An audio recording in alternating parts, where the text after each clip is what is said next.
سالفة القصص اللي لقيتها، وش سالفتك مع الكويت؟ ليش استلمت الكويتيين؟ لا انا بعلمك الصعب الحين. الناس تقول انت خليت قطر ورحت الكويت. ايه انا تفاجأت، طلعت من البيت بجيب علاج للوالده في الصيدليه. ايه رحت وقفت لا فيها كويتي.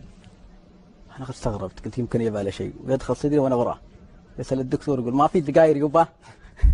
وانا ضحك، هذا اللي استغربت جاي يدور دقاير، هذه صيدليه تعالج العالم. رحت سجلت الاسنان. إيه هذا عقب تكلمت فيها بعد يوم.